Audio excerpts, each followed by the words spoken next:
The question is about jihad. Yes. In fact, what's going on now in the Muslim world, I mean, so go to Egypt, Masr, Jazair. Our brother in Afghanistan, when they finish the small jihad, when they finish the jihad with Russian, they start fighting each other, another jihad. Is the violence the real jihad? Al-unf is the real jihad? This is a very interesting question, but I'll answer it with reference to the recent history.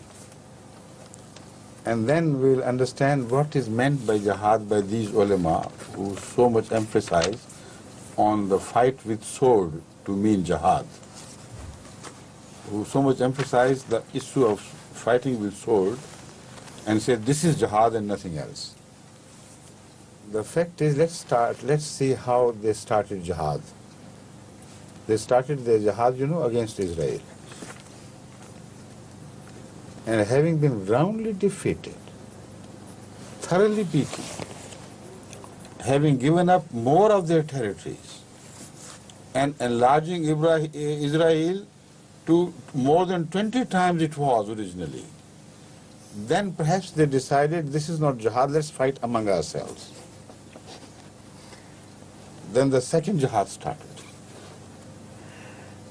Is this jihad? Is it a joke or a tragedy? What can you call it? They said, no, this is not jihad, but jihad should be against Russians in Afghanistan. But Allah helps the people who do jihad for Him. But they said, no, not in this case. This is jihad which will be fought with the help of America, with the help of Christians.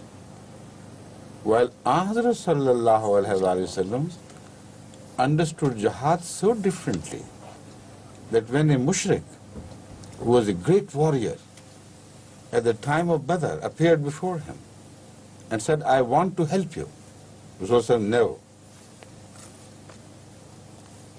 O weak, it will depend only on Allah. No help from mushrikeen. This is Muhammad Rasulullah. And how roundly he beat his enemies despite the overwhelming odds against him and his followers. This is jihad. But they say, no, this perhaps they think, Rasulullah did not properly understand, you must also in jihad take the help of mushrikeen and Ahl Kitab and everything, everybody. So they took help from America. It was fought with American help. And with pride, the American Secretary of State declared it to be jihad. It's a very interesting thing how it's happening. Let me explain it to them, then they'll understand. I'm trying so much to make them understand. They just don't want to. This is why I'm going to explain it in the larger perspective of the world events. When the Secretary of State was questioned about the Vietnam, and said, you have already been so demolished in Vietnam, so debased, brought low in the sight of the whole world. Why are you risking another Vietnam in Afghanistan through Pakistan? This was the question. The answer was, you don't understand. Vietnam was not a jihad. This is a jihad. And we Americans are fighting the jihad of Islam, So, Russia was defeated, it left the premises and went out. Then they thought, but this is not enough. Jihad means killing of a Muslim by a Muslim. This is what they think jihad is. Jihad should have been over. Show me one incident where after Hazrat Muhammad Rasulullah and his companions defeated his enemies, they started fighting with each other. Show me one event. It's impossible. The true jihad is always followed by peace. After victory, the peace must establish.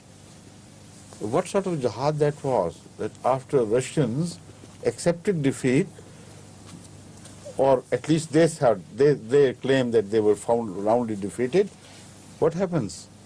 They start fighting with each other, and how many years it has passed since the Muslim is shedding the blood of another Muslim? And both parties call it a jihad. But they said it is not enough. A jihad was waged against Shah of Iran. And they said, this is jihad. And when he was no more, they started fighting with each other. This is the aftermath of the jihad. What sort of jihad is taking place in this world? And then they said, no, this is within, this is like a civil war, this couldn't be jihad. Let's fight Iraq. Iraq thought, let's fight Iran. And the true jihad began. And that jihad began with such ferocity that it was referred to by the rest of the world as a war of attrition. Just sheer madness to kill each other. No territories are gained. No victory is established for any ideology. It is not a war of ideology at all. Yet, both of them called this war of attrition a jihad. You know, so much so that when an Iraqi soldier was killed at the hand of an Irani, they said, Allahu Akbar. Another kafir has been dispatched to hell. One worry less. And when they killed an Iranian Muslim, on their part, the Iraqis also said, Allahu Akbar. Another kafir has been dispatched straight to hell. What a strange... I'm confused when you see, this jihad, what to call jihad and what not to. Everybody should get confused about it. And then they said, well, it is not the right thing perhaps, let's stop it. Let's find other areas of jihad. In the meantime, they found a very beautiful opportunity in case of a settlement between Israel and the Palestinians. The war seemed to have come to a close and there should have been followed peace. But they said, no, we are so accustomed to jihad, how can we live without jihad? Let's start raising swords against the leader was Yasser Arafat and those who will agree with him.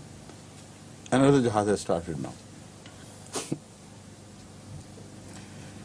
For God's sake, try to understand, this is not jihad. Where is the hand of God? The jihad which He made imperative upon us was not unconditional. There is a very clear condition laid out.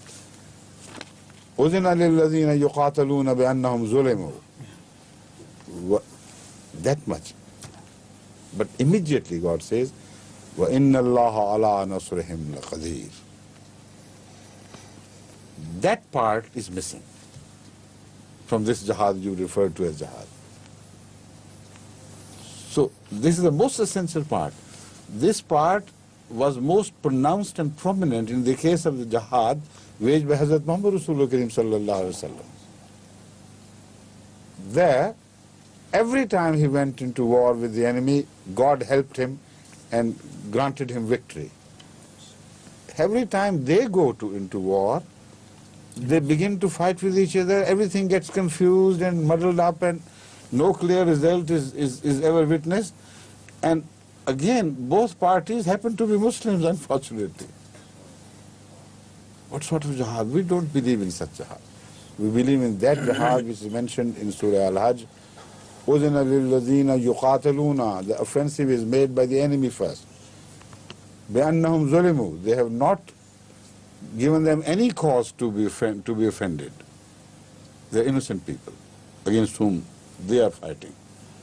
وَإِنَّ اللَّهَ عَلَى نَصْرِهِمْ لَقَدِيرٌ. You are weak, that is why you are ظُلِمُوا. If you are not weak, how could they transgress against you? So you must be afraid. We are a weak people against whom sword is already raised and God tells us go fight them out. That's a very precarious situation. Allah says, no, I have ordered you and I am going to help you. وَإِنَّ اللَّهَ عَلَى نَصْرِهِمْ لَقَدِيرٌ. And then the verse goes on. So this is the true jihad in which we believe, and this jihad will always become essential when these conditions appear in the world, in any part of the world. When you find these conditions, a people in the name of Allah is being transgressed, when the mosques are demolished, when their fundamental human rights are trampled upon, just for the crime that they said, Rabbun Allah. Then what follows by way of war, in the same style as the war is imposed upon such a people, that is true jihad. But more than that, jihad is the one jihad fought with the Holy Quran. وَجَاهِدْ بِهِ جَاهِدْهُمْ بِهِ جِهَادًا كَبِيرًا. This is a constant, continuous, perpetual jihad which every Muslim must continue to fight. The war against their own country people, against their own governments, against Egypt, against Algeria. This is deception, this is facade. How can you call it jihad? I can't see any reason. It is the style of jihad which I have mentioned elsewhere to have been fought and having come to no end. One thing only one thing. Yes, sir. That Ahmad sallallahu alaihi wasallam never waged jihad with the help of kuffar. Yeah.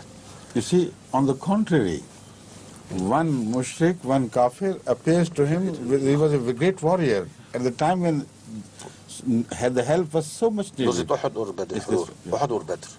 What? Which In Al-Badr, before Al-Badr. Remember, recently, the jihad fought by some Muslim countries against Iraq was also fought with the help of America. Take the help of America away and no jihad would be left. Every time it happens, but when it comes to Bosnian Muslims, they're mercilessly slaughtered just because they said Rabbun Allah. No jihad. There's no jihad. And I repeat. What's happening?